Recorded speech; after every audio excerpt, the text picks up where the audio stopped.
aussi, Seigneur est bon en termes de... J'ai préparé mon message, puis je ne sais pas si ceux qui donnent des messages, des fois, on se pose la question, c'est-tu de moi? C'est-tu juste moi? C'est-tu mes idées que le Seigneur a apportées? J'ai préparé mon message, puis ce matin, quand je suis arrivé, j'étais en train de prier dans la salle. Le Seigneur m'a révélé, il dit, regarde Marc, ça vient de moi. Il dit, c'est une suite, c'est une continuation de ce que Magali avait enseigné, de ce que Michel a parlé la semaine passée. Je n'avais pas fait le lien, mais là, je le vois, Dieu est vraiment fidèle. Et en plus, ce matin, avant que Louis commence à chanter, ma prêche pourrait être résumée par le verset qu'il a mis sur l'écran. Éphésiens 2. Dieu est tellement bon. On n'a plus besoin de se poser des questions. On a juste simplement à lui faire confiance. En étant obéissant, Dieu va faire de grandes et merveilleuses choses.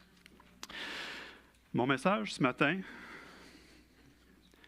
c'est identité, crise d'identité. Pourquoi j'ai choisi ça? Ben, c'est juste moi, on dirait dans le monde que ça devient de plus en plus difficile d'agir. Tout autour de nous, l'économie, les guerres, tout autour de nous devient compliqué. Êtes-vous d'accord avec moi? C'est juste moi ou est-ce qu'on voit les choses sont en train d'accélérer? Tout semble amplifier, de l'instabilité, tout. Et pourquoi qu'on vit ces choses-là? Bien, la Bible dit, dans les derniers temps, ça ne sera pas de plus en plus facile, puis même les élus peuvent peut-être avoir de la misère. Mais j'ai une bonne nouvelle, qu'avec le Seigneur Jésus, tout est possible. Qu'on n'a pas besoin de s'inquiéter. Vous savez qu'en Égypte, à Goshen, il n'y avait pas de mouches, il n'y avait pas de noirceur. Dieu a protégé son peuple. Dans tout ce qu'on vit autour de nous, Dieu est capable d'agir puissamment pour protéger ceux qui lui restent fidèles, ceux qui lui font confiance. Si on sait, c'est impossible de plaire à Dieu sans la foi. Mais si on marche par la foi, Dieu est fidèle et il va toujours s'occuper de nous. Et je crois que le corps de Christ a de la misère. Ça, c'est avec les discussions que j'ai avec les gens autour de moi. Puis je m'inclus là-dedans. Si vous savez qu'est-ce qui me passe dans la tête, vous vous direz, hey, comment ça fait que tu es calme comme ça? Mais le diable, il n'y a rien de nouveau. Il nous attaque tous, il vient pour tuer, voler et détruire. Mais Dieu est fidèle. Puis Jésus a dit, moi je suis venu pour que vous ayez la vie, puis la vie en abondance. Donc je crois qu'on a peut-être une crise d'identité. Est-ce qu'on sait pleinement qui nous sommes en Jésus-Christ? Est-ce qu'on marche puissamment dans ce que Jésus a accompli à la croix? Soit qu'il l'a fait ou qu'il ne l'a pas fait. Moi, je crois qu'il l'a fait et il y a plein de choses qui nous appartiennent. Et c'est ça que j'aimerais ça découvrir avec vous ce matin. C'est ça. Est-ce qu'on sait vraiment qui nous sommes en Jésus-Christ? Si on va au début, la Bible nous dit que Dieu créa l'homme à son image. Il était un. L'homme et Dieu étaient un. C'est-à-dire qu'ils se promenaient et ils discutaient. Puis, je ne veux pas rentrer dans les théories, mais moi, j'imagine que même ils ne se parlaient peut-être même pas. C'était juste, ils étaient un esprit ensemble. Ils savaient l'un qu'est-ce que l'autre pensait. Et Dieu les bénit et Dieu leur dit, soyez féconds, multipliez, remplissez la terre et assujettissez-la et dominez sur les animaux, sur les poissons et tout, incluant le serpent. Le serpent est inclus là-dedans. Mais avez-vous déjà arrêté pour penser, c'est quoi la première parole qu'une oreille humaine aurait entendue? C'est exactement ça. Dieu les a créés à son image. Ensuite, Dieu dit, soyez féconds, multipliez, remplissez la terre et assujettissez-la et dominez sur. Est-ce que le plan de Dieu a changé? Dieu est le même hier, aujourd'hui, pour l'éternité.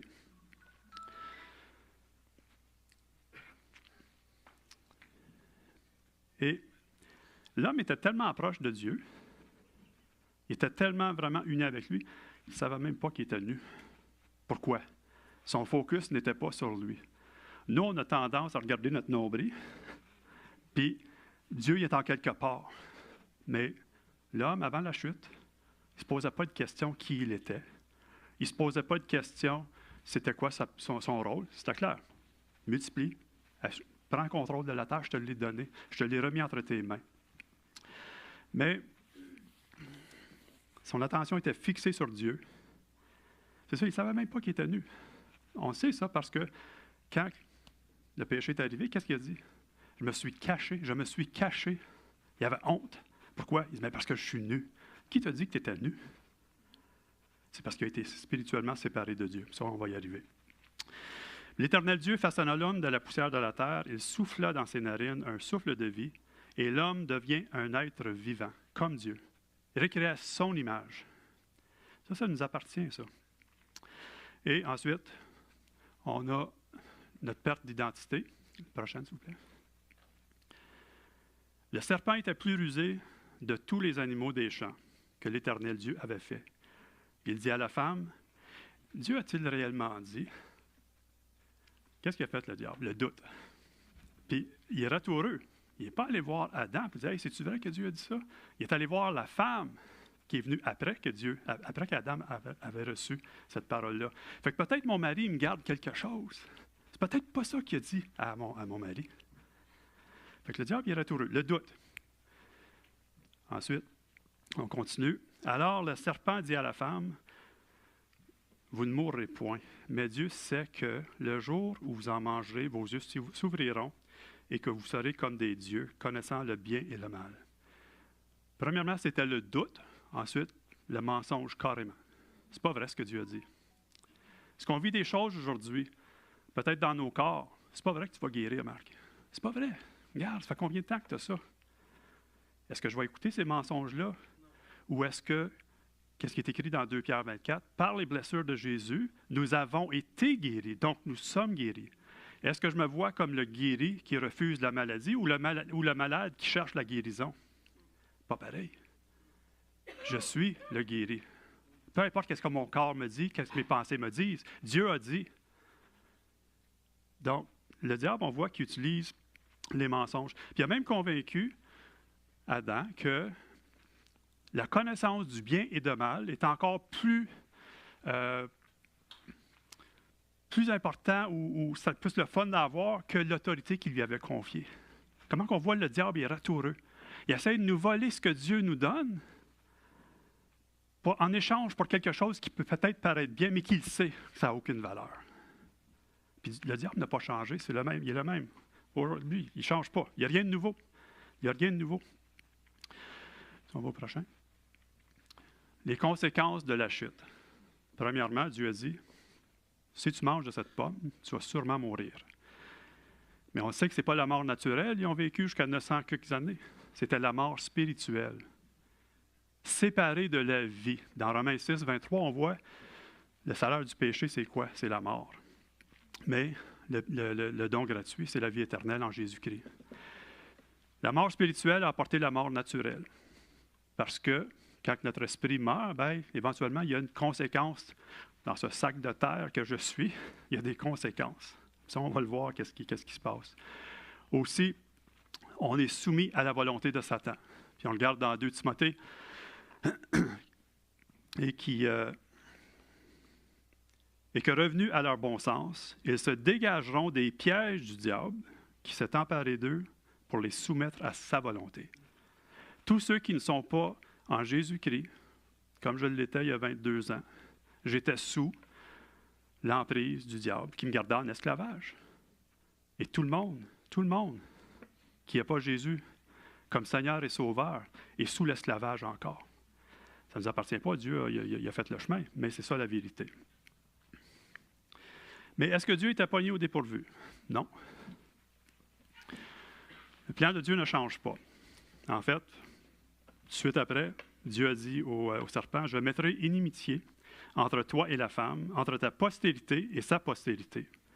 Celle-ci t'écrasera la tête et lui blessera le talon. » Gloire à Dieu, Jésus. Il a écrasé le serpent. C'est pour nous qu'il l'a fait. Il savait le soir, avant sa mort, il priait tellement intensément qu'il dit comme du sang. Moi, je n'ai jamais prié tant que ça, qu'il y a du sang qui est sorti, mais lui, il savait qu'est-ce qui l'attendait. Puis oui, physiquement, mais aussi spirituellement, qu'est-ce qui était pour venir. Mais la Bible nous dit qu'il voyait plus loin que ça. Est-ce que nous, on voit plus loin que qu'est-ce qu'on vit autour de nous? Ou est-ce qu'on dit, Seigneur, je ne sais pas comment tu vas le faire, mais je sais que tu vas le faire. Oui, c'est difficile. Puis on a vu, le pasteur Bizarion, la semaine passée, les adversités. La marche chrétienne ne veut pas dire que tout va bien. Ça, c'est le plus gros mensonge qu'il n'y a pas. En fait, si je marche avec le Seigneur, la Bible me garantit que je vais avoir des persécutions. On ne peut pas juste dire « Ah, je suis chrétien, puis la vie va être belle ». Oui, elle peut être belle, mais est-ce qu'elle va être facile? Non, mais Dieu nous donne tout ce dont on a besoin. Donc, sûr et certain, le diable, quand il a entendu ça, là, lui, il était aux aguets. C'est comme « OK, c'est quand ça va arriver, cette affaire-là ». Et Dieu a établi son alliance avec les hommes. Son plan n'a pas changé. Il voulait encore avoir sa famille. Est-ce que Dieu savait que l'homme était pour manger la pomme? Absolument. Mais il dit, le diable, il ne pourra pas annuler mon plan. Il n'a pas la capacité. Je suis Dieu, il ne l'est pas. Puis il va devoir se soumettre à ce que moi je dis. Si on regarde ce qui s'est passé de Genèse jusqu'à Christ, là qu'on voit, là l'homme est séparé de Dieu. On a vu l'image, là c'est comme j'étais à l'extérieur. J'étais avec Dieu, mais là j'étais à l'extérieur. C'est comme, je vois tout ce qu'il y a là, mais je ne peux pas y accéder. Et c'est comme ça que les hommes, les femmes vivaient de Genèse, de la chute jusqu'à la venue de Christ. Romains 5, 12. C'est pourquoi, comme par un seul homme, le péché est entré dans le monde, et par le péché, la mort, et qu'ainsi la mort s'est étendue sur tous les hommes, parce que tous ont péché. On vient au monde, on est pécheurs. Souvent, on a entendu, en tout cas moi, quand j'étais jeune, « Ah, si je fais assez de bonnes œuvres, peut-être que je vais avoir accès au ciel. » Ben, ça ne marche pas de même. Non, ça prenait le sacrifice de Jésus, qui était pur et sans tache, qui a payé le prix que nous, on ne pouvait pas payer. C'est ça que ça l'a pris. Fait que de Genèse jusqu'à la résurrection de Jésus, on était tous pécheurs. Et dans Psaume 51,5, « Car je reconnais mes transgressions et mon péché est constamment devant moi. » On l'a vu, on était sous l'esclavage. Dès que l'homme est tombé, le péché, c'est le péché qui régnait. C'est le péché qui régnait parce que l'homme s'est détourné de Dieu, du plan que Dieu avait pour l'homme. Encore, si on continue, dans Ecclésiaste, « Non, il n'y a sur la terre point d'homme juste qui fasse le bien et qui ne pêche jamais. » L'homme était confié à cette chose-là, mais Dieu avait un plan. Dieu avait un plan. Ça a pris 4000 ans avant qu'il s'accomplisse, mais Dieu avait son plan. Pour lui, le temps, ce n'est pas important. Et c'est pour ça que quand on fait confiance à Dieu, il ne faut pas lui mettre un délai de « OK, Seigneur, si tu peux faire ça dans 30 minutes, ça sera parfait. » Peut-être qu'il peut le faire. Mais est-ce que je suis prêt à attendre 3 ans pour croire qu'est-ce que Dieu nous a dit? Éphésiens 2, 1, c'est un peu ça. « Vous étiez morts par vos offenses et par vos péchés. » Et mon frère Louis, il a continué. J'aurais pu résumer vraiment tout ce qui est écrit là, parce que tout de quoi je vais vous parler, c'est résumé dans ce verset-là. Vraiment, on était séparés de Dieu, mais Dieu est tellement bon. Dieu est tellement fidèle qu'il nous a donné le moyen de s'en sortir. Ensuite, c'est ça, là, on le voit. Là, Dieu annonce la deuxième fois. On a vu, regarde, l'homme t'écrasera la tête. Mais là, dans Malachie, « Mais pour vous qui craignez mon nom, se lèvera le soleil de la justice et la guérison sera sous ses ailes. » Et encore, « Et vous foulerez les méchants. » L'autorité que Dieu avait donnée à l'homme au début s'est retournée. « Et vous foulerez les méchants, car ils seront comme la cendre sous la plante de vos pieds, au jour que je prépare, dit l'Éternel des armées. » Là, le diable, il devait pas aimer ça. Il ne savait pas encore quand. Puis je ne me trompe pas, comme je n'ai pas suivi des cours de théologie, mais j'ai entendu qu'il y a peut-être quelques centaines d'années, du moment que ça a été fait à la venue de Christ. Donc, on voit, mais Dieu, Dieu était fidèle à son plan. Il n'est pas ému, peu importe ce qu'on peut voir autour de nous, Dieu reste fidèle à son plan. Quand il déclare quelque chose, je le fais. Dieu n'est pas un homme pour mentir, puis son bras n'est pas trop court pour agir, la Bible nous dit. Ensuite, notre nouvelle identité en Christ. Romains 5, 8. « Mais voici comment Dieu prouve son amour envers nous. Alors que nous étions encore des pécheurs, Christ est mort pour nous. » C'est merveilleux, ça. Tu sais, Louis t'a mentionné, est-ce qu'on mérite? Qu'est-ce que nous avons? Absolument pas.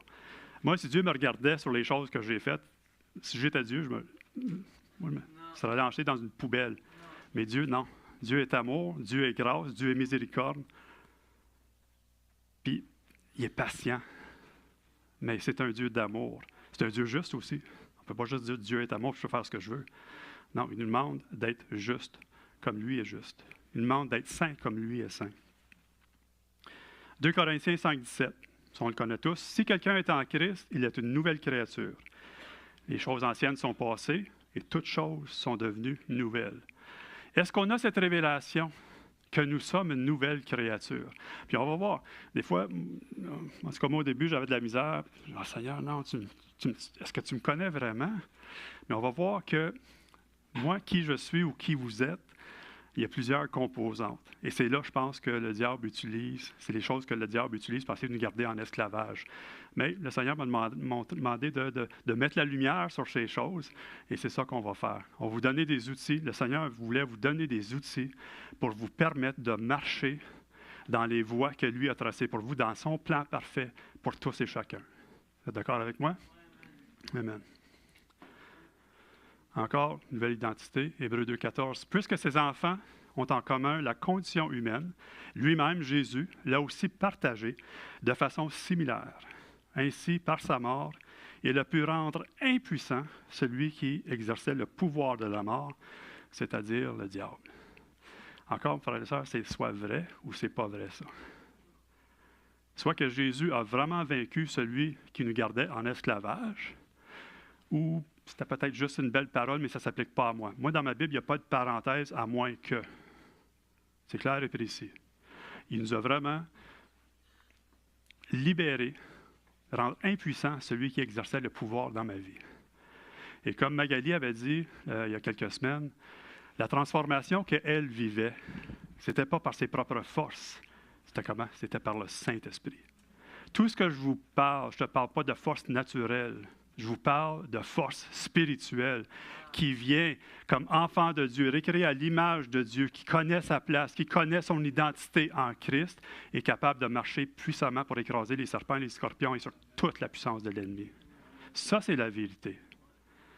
Mais on vit des choses. On vit des choses. Le diable, il est là continuellement. Lui, il est là 24 heures sur 24 à essayer de nous décourager, de nous faire croire que la parole de Dieu n'est pas vraie. Mais c'est un menteur. C'est le père du mensonge. Il ne peut pas parler sans mentir. Mais comment je vais savoir si c'est la parole de Dieu ou si c'est moi? Si c'est le contraire à ce que la parole dit, pose pas de questions. Tout ce que Dieu va nous donner, c'est selon sa parole. Mais si je n'ai pas le nez dans ma parole, comment je vais le savoir qu'est-ce qui m'appartient? C'est la seule façon. Dans Jean 1, 11 à 13, elle, la parole, Jésus, est venue chez les siens et les siens ne l'ont pas accueilli. Mais à tous ceux qui l'ont accepté, à ceux qui croient en son nom, elle a donné le droit de devenir enfants de Dieu, puisqu'ils sont nés non du fait de la nature, ni par la volonté humaine, ni par la volonté d'un mari, mais qu'ils sont nés de Dieu. Ça, c'est important de savoir ça. Tu sais, ce qui est né de la chair vient de la chair, puis ce qui est né de l'esprit vient de l'esprit. Quand Jésus a dit dans Jean 3,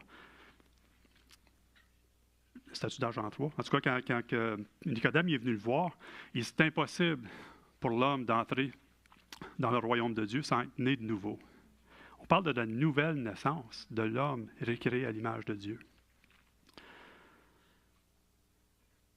Ensuite, on peut se dire, OK, ben là, quelle identité choisir? On a vu l'homme déchu, l'homme tombé. Là, on voit qu'est-ce que Jésus a accompli à la croix, mais comment qu'on décide quel qu'on veut faire? Et c'est là le combat. C'est vraiment là le combat. Comment que je peux marcher dans qu'est-ce que Jésus a payé pour à la croix? Et c'est ça le gros combat. Mais dans Deutéronome 30, 19, Dieu nous donne une solution rapide, une solution simple. Je prends aujourd'hui à témoin contre vous le ciel et la terre. Je mets devant toi la vie, la mort, la bénédiction et la malédiction. Il nous dit même quoi choisir. Il dit, choisis la vie afin que tu vives, toi et ta postérité. C'est un choix. C'est un choix. Dieu ne fera pas prendra pas la décision à notre place. Et c'est ça que le diable essaie de nous convaincre. Peu importe ce que tu décides, Marc, ça ne change rien. Mais aussitôt que je décide de croire ce que la parole de Dieu dit concernant un certain sujet ou un aspect de ma vie, moi, il n'y a pas une fois en 22 ans que j'ai tenu ferme sur une promesse de Dieu. J'ai tenu ferme. C'était les choses les plus difficiles que j'ai eu à faire de toute ma vie chrétienne.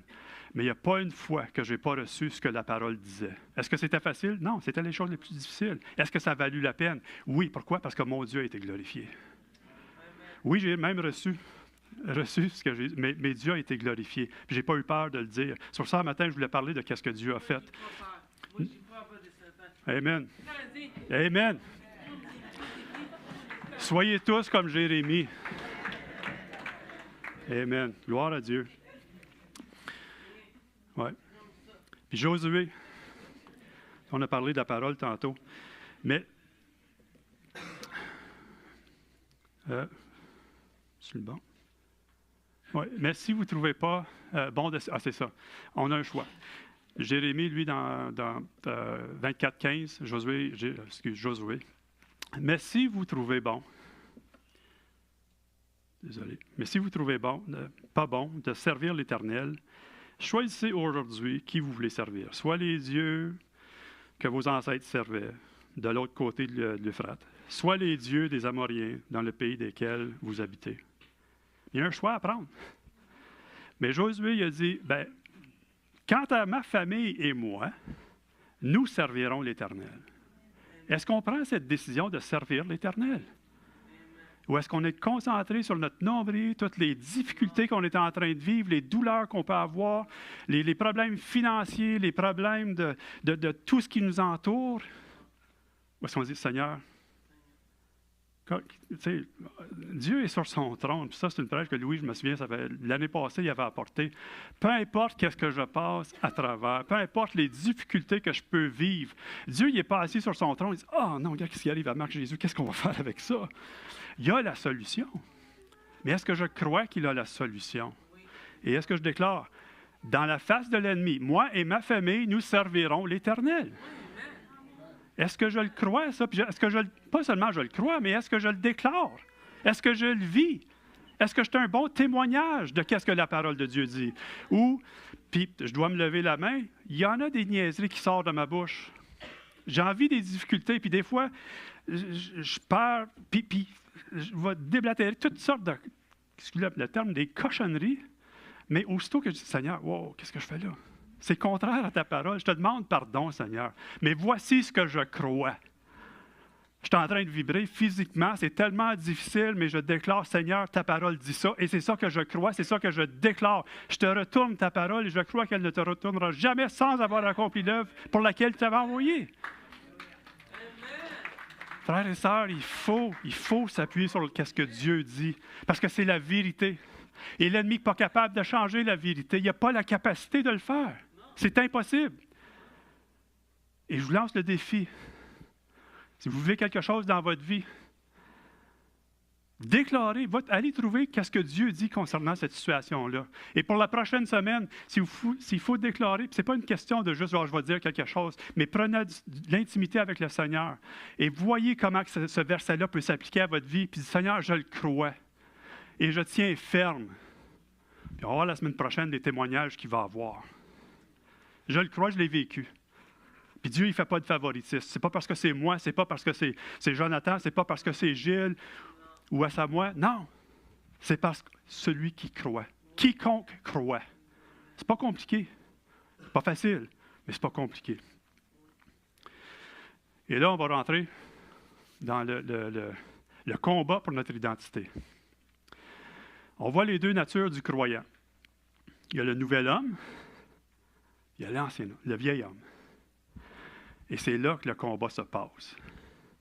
Si on regarde dans Éphésiens 4, 2, 24, on vous enseigne à vous débarrasser du vieil homme qui correspond à votre ancienne manière de vivre et se détruit sous l'effet de ses désirs trompeurs. À vous laisser renouveler par l'Esprit, comme Magali disait. Comment qu'elle vivait cette transformation-là? C'était par la puissance du Saint-Esprit. Moi, je n'ai pas la capacité de me transformer. Je n'ai pas cette capacité-là. Il n'y a personne ici qui l'a. Ça prend la puissance du Saint-Esprit. Ouais, vous laissez renouveler par l'Esprit dans votre intelligence et à vous revêtir de l'homme nouveau, la femme nouvelle, créée selon Dieu dans la justice et la sainteté qui produit la vérité. Frères et sœurs, est-ce qu'on se voit juste et saint? Ou est-ce qu'on regarde à toutes les niaiseries qu'on aurait pu faire, puis déterminer que ça, c'est mon identité? Ou est-ce que je dis, Jésus, le prix que tu as payé, il était complet, puis tu savais ce que tu faisais. Tu savais exactement ce que tu faisais. Puis moi, le Seigneur m'a béni quand j'étais jeune chrétien. Il dit, Marc, il dit, regarde, je connais toutes les erreurs que tu as faites, puis je sais toutes les erreurs que tu vas faire, mais je t'ai choisi quand même. Amen. Moi, ça m'a encouragé, ça, comme jeune chrétien, parce que je n'avais pas besoin d'entendre ça. Mais ça s'applique à vous aussi, frères et sœurs. C'est par le Saint-Esprit qu'on va aller chercher cette nouvelle identité. Marcher dans une nouveauté de vie. Dans Romains 6, ça nous dit que comme Dieu a ressuscité Jésus d'entre les morts par sa gloire, de même, on devrait marcher en nouveauté de vie. Par la même gloire que Dieu a utilisée pour ressusciter Jésus d'entre les morts, on devrait marcher en nouveauté de vie, comme enfants de Dieu. Nous sommes membres du corps de Christ. Jésus est parti, mais on fait partie de son corps. Lui, son œuvre n'est pas complétée. On a un rôle à jouer. Mais si je ne connais pas qui je suis, est-ce que je vais être capable d'exécuter ce rôle-là avec efficacité? Non, le diable, il va me tapocher, il va me convaincre de plein de niaiseries. Puis je ne pourrai pas faire ce que Dieu veut que je fasse.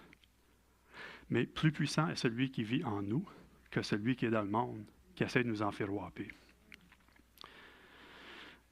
Et le combat pour notre identité, on voit le combat intérieur. Continuellement, on est tiraillé. Là, le vieil homme, lui, est là continuellement.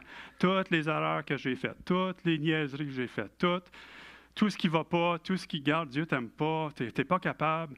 Regarde, ça ne marche pas, là, tu ne pourras pas t'en sortir. Puis lui, il s'impose. Le diable vient pour tuer, voler, détruire. Mais on a le nouvel homme, notre cœur, récréé à l'image de Dieu, qui siège présentement à la droite de Dieu. Saint-Esprit ne s'impose pas, c'est un choix. Dieu dit, je mets devant toi la vie, la mort, la bénédiction, la malédiction. Il dit, toi, choisis la vie. Je dois choisir le nouvel homme. Est-ce que c'est facile? Non. Mais j'ai la capacité. Si Dieu me dit de faire quelque chose, c'est parce que j'ai la capacité de le faire. Amen. Amen. Gloire à Dieu, Jérémie. Le combat de notre identité, Romains 7, 15 à 20, on le connaît tous. Car je ne sais pas ce que je fais. Je fais point ce que je veux et je fais ce que je hais. Or, si je fais que je ne veux pas, je reconnais que par la loi, que la loi est bonne. Si je sais que c'est pas bien, je sais que la loi a fait sa job. Parce que la loi est venue pour nous montrer qu'on avait besoin d'un Seigneur, d'un Sauveur, pour nous délivrer de ces choses-là.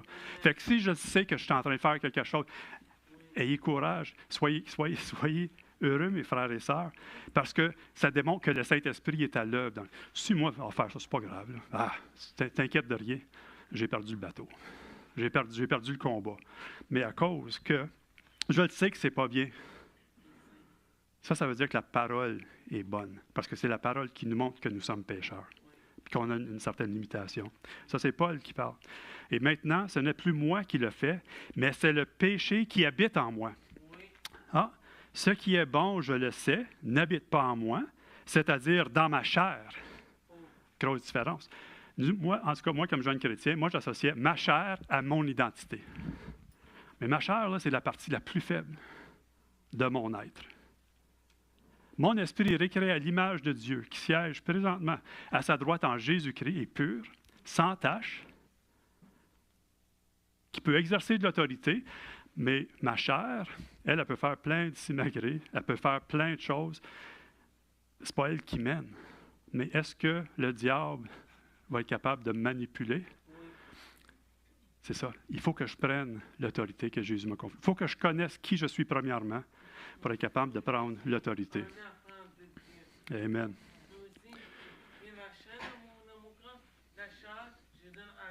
Amen. Gloire à Dieu. Mais, frères et sœurs, écoutez mon frère, il a l'affaire, lui. Car je fais le bien, je ne fais pas le bien que je veux, et je fais le mal que je ne veux pas. Et si je fais ce que je ne veux pas, ce n'est plus moi qui le fais, c'est le péché qui habite en moi. Et c'est ça le combat. C'est ça le combat. Jusqu'à temps que Jésus revienne, c'est un combat qu'on va toujours vivre. Jusqu'à temps qu'on quitte ou que Jésus revienne, la chair essaie de prendre le dessus. Mais la chair, c'est la partie la plus faible de notre être. Mais l'ennemi, c'est là qu'il travaille. C'est là qu'il travaille. Il s'acharne sur nos pensées, sur nos corps, les situations autour de nous, nos finances. Il va tout utiliser pour nous convaincre que Dieu ne t'aime pas. Que Dieu n'est pas capable de gérer ça. Il n'est pas capable de régler ce problème-là. Mais encore, c'est un menteur. Puis la victoire en Christ. Romains 6, 2. Et c'est ça, comment on peut s'en sortir? Paul nous parle de « Ah, c'est le péché qui est en moi, c'est toutes ces choses-là. » Mais qu'est-ce que la Bible nous dit concernant le péché? Puis moi, Romains 6, là, je vous recommande fortement de lire ce chapitre-là, le chapitre au complet, pour une semaine, vraiment méditer, et vous allez voir qui vous êtes réellement en Jésus-Christ. Trop souvent, dans les 23 dernières années, comme chrétien, j'ai entendu dire « Ah, je suis un vieux pécheur. Je suis un vieux pécheur. » J'étais pécheur, oui, mais je ne le suis plus. Mon corps a la capacité. C'est pour ça qu'on a 1 Jean 1,9 qui dit que si je pêche, Dieu est fidèle et juste. Si je confesse mes péchés, Dieu est fidèle et juste de me pardonner tous mes péchés, de me purifier de toute iniquité. Ça veut dire que j'ai encore la capacité dans ma chair. Mais moi, Dieu ne me voit pas comme pécheur. Êtes-vous d'accord qu'un être... Pensez-vous que le diable peut aller au trône de Dieu? Non, il n'y a pas accès. Même les prêtres, le temple, le lieu très saint, c'est qui rentrait là? Après avoir été lavé par le sang, une fois par année, il pouvait avoir accès au lieu très saint. Il pouvait avoir accès au lieu très saint. Mais nous, Jésus est venu, il a déchiré le voile et on a un accès à Dieu. Un accès direct à Dieu. Hébreux 4 nous dit qu'on peut venir avec hardiesse au trône de grâce, lui demander de l'aide et pour être secouru dans les temps de besoin. On peut venir avec assurance. Pourquoi? Parce qu'on a été lavé par le sang de Jésus. Jésus a payé le prix et Dieu nous voit juste, on a le droit d'être là. Romains, c'est ça. Loin de là, nous qui sommes morts au péché, ça je vais revenir. Là. Romains 6, je vous recommande de lire ça, mais on voit que le péché a été vaincu. Dans Romains 6, c'est une confirmation qu'on n'est plus pécheur. Notre chair a la capacité de pécher. Comme Paul, moi, il y en a des choses que je fais que je ne veux pas faire, puis il y a des choses que je veux faire, mais je ne fais pas. Puis on est tous dans le même bateau. Mais on peut demander à Dieu, on peut se repentir. Mais nous sommes morts au péché. Comment vivrons-nous encore dans le péché? Si on est mort au péché, pourquoi qu'on reste là-dedans?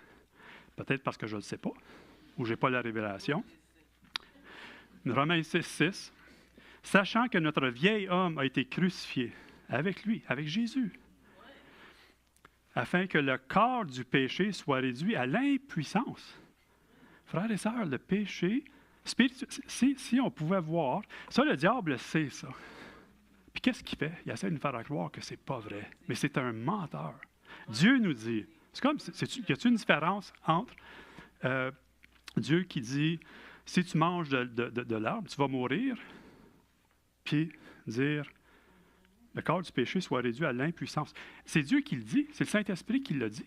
C'est la parole de Dieu, c'est soit vrai ou c'est pas vrai. Mais moi, je décide de croire ce que la parole dit.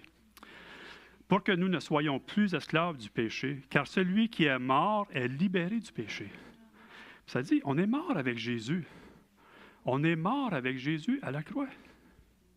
Notre vieille nature est disparue. Toutes choses sont devenues nouvelles. Prochain. Romains 6, 12. Que le péché ne règne donc plus dans votre corps mortel pour vous soumettre à lui par ses désirs. C'est là le combat. Des fois, il y a des désirs, il y a des choses. On ne parle pas juste de porno, de sexe. Ça peut être n'importe quoi. Ça peut être la colère, ça peut être n'importe quoi. C'est tellement important de voir qu'on a une décision à prendre. Il faut qu'on donne à Dieu, dire, Seigneur, moi je crois que je ne suis plus esclave du péché. J'ai besoin de ta force, j'ai besoin de Saint-Esprit, j'ai besoin que tu me guides pour être capable de marcher dans cette puissance-là. Puis Romains 6, 14. En effet, le péché n'aura pas de pouvoir sur vous, puisque vous n'êtes plus sous la loi, mais sous la grâce. Comment qu'on peut marcher dans ces victoires? Galates 5, 16.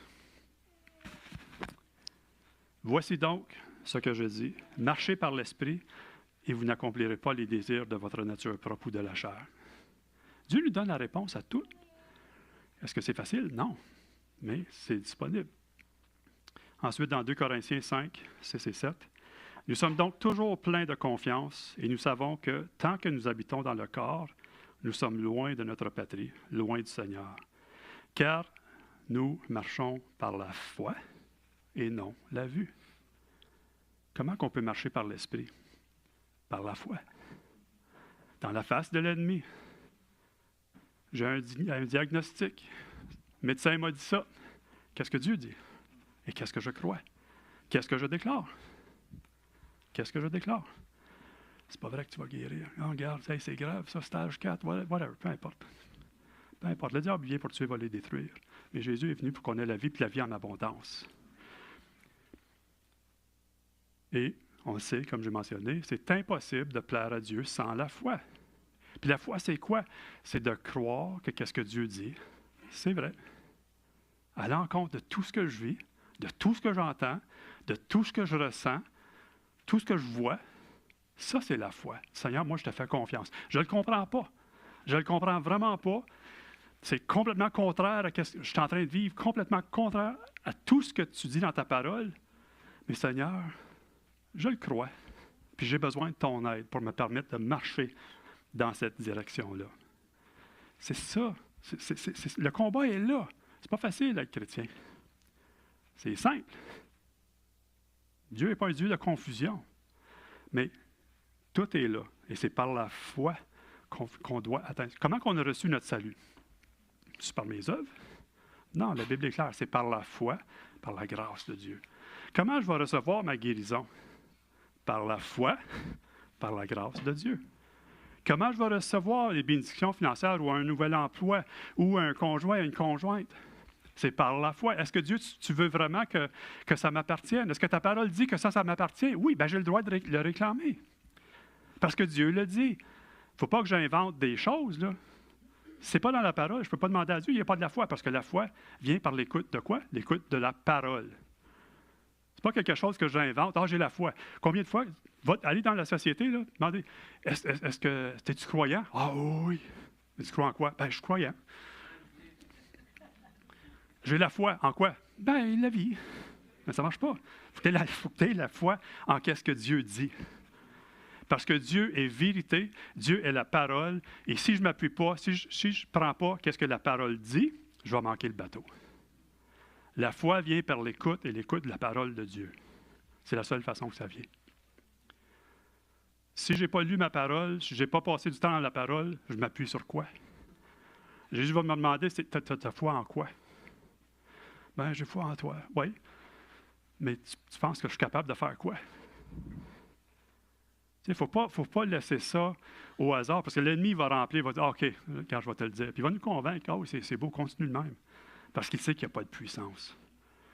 Mes frères et sœurs, quand on trouve un verset et qu'on le médite, et qu'on reste fixé sur ce verset-là, et on ne lâche pas, on le tient avec hardiesse, avec force, comme un pitbull avec un os. Je ne le lâche pas.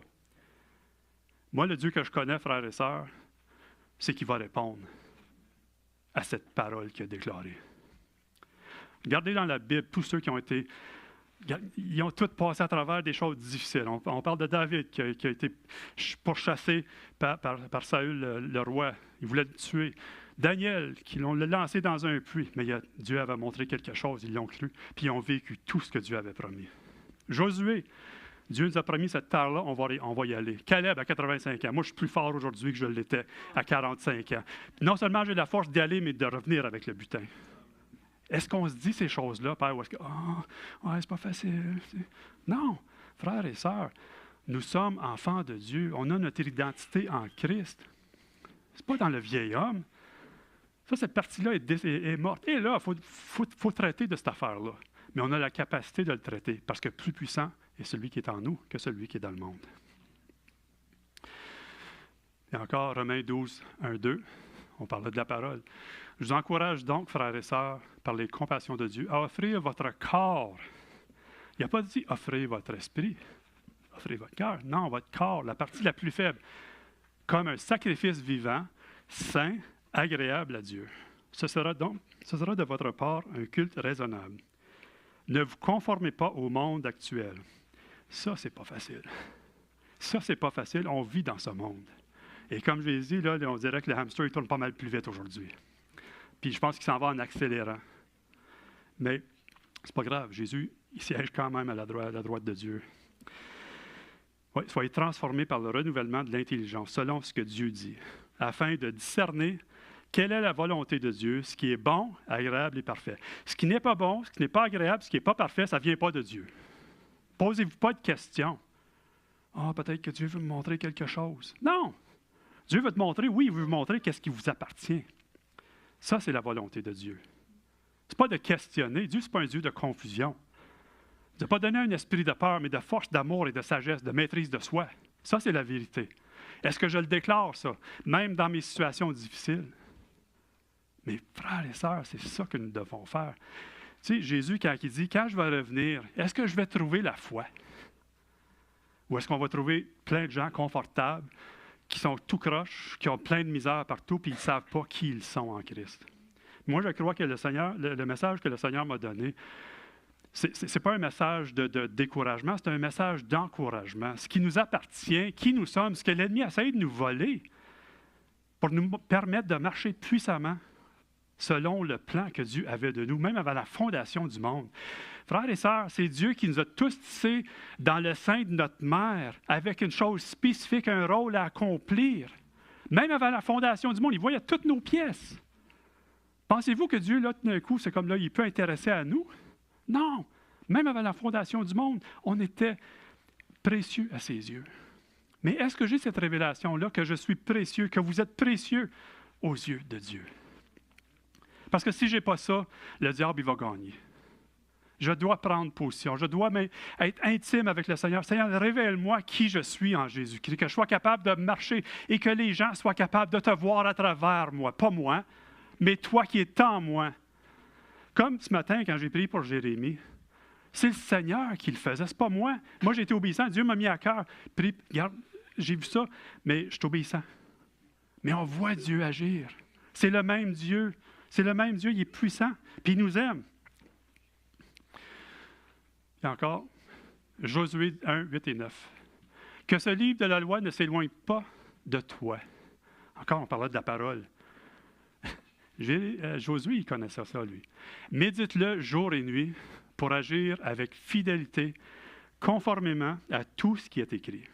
Car c'est alors que tu auras du succès dans tes entreprises. C'est alors que tu réussiras.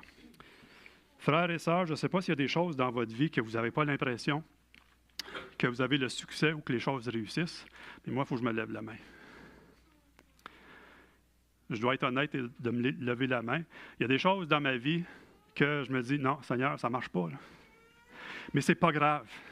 Moi, je suis ici devant vous pour dire, moi, je marche par la foi. Je ne suis pas meilleur que les autres, mais j'ai tellement confiance en mon Dieu que je crois que qu'est-ce que lui dit.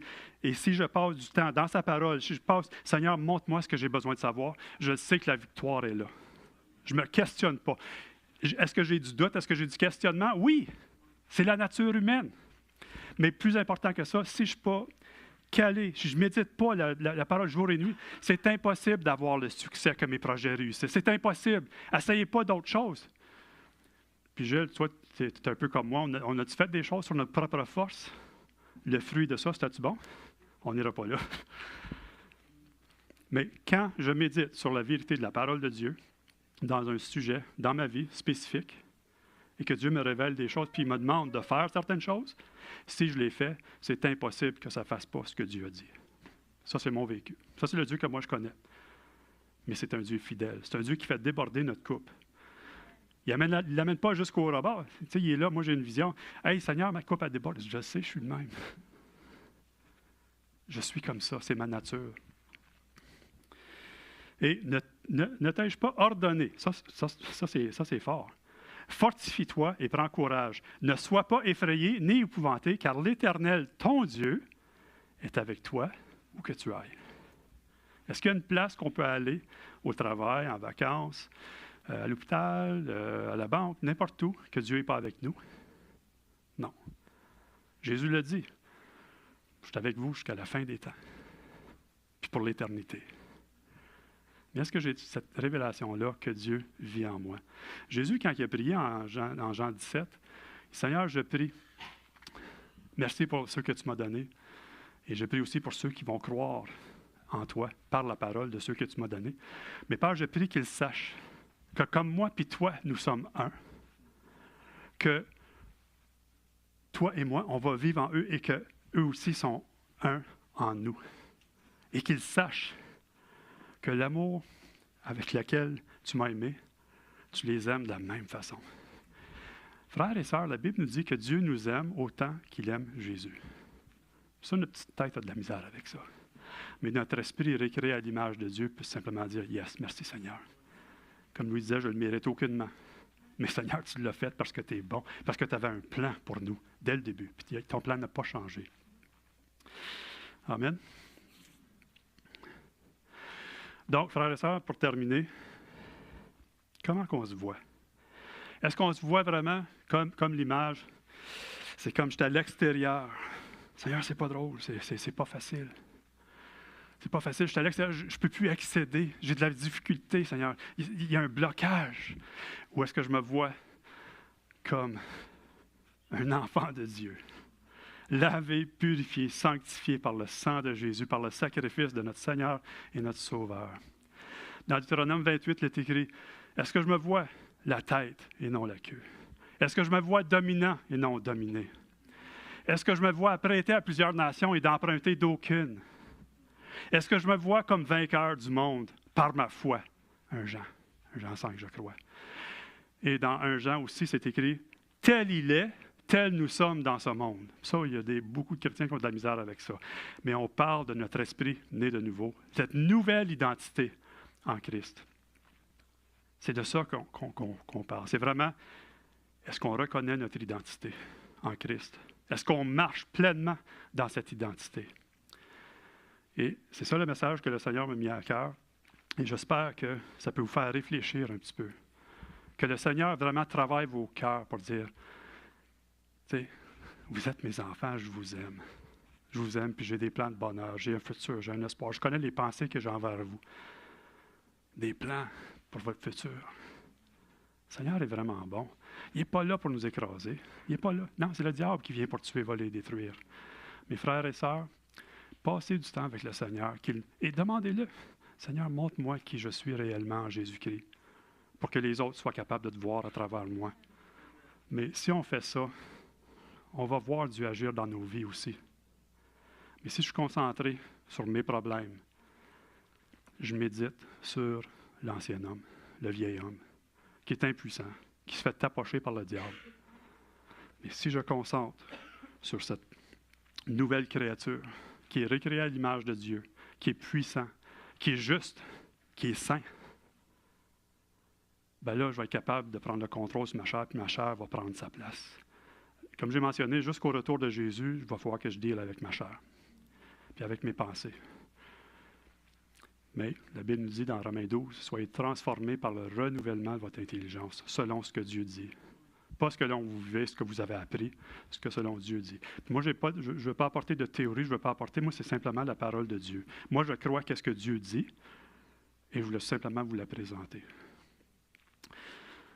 Fait que, si vous avez quelque chose dans votre vie, vous voulez compris avec vous, pour que Dieu révèle votre identité, ça nous ferait plaisir. J'inviterai l'équipe de louange aussi. Si vous avez besoin de prière, ça va nous faire plaisir de prier avec vous. De prendre position et de dire, regarde, moi, je veux savoir qui je suis, ou je sais qui je suis, puis j'ai besoin d'aide.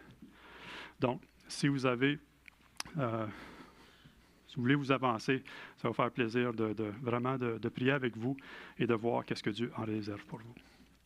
Je vous remercie beaucoup, puis soyez bénis.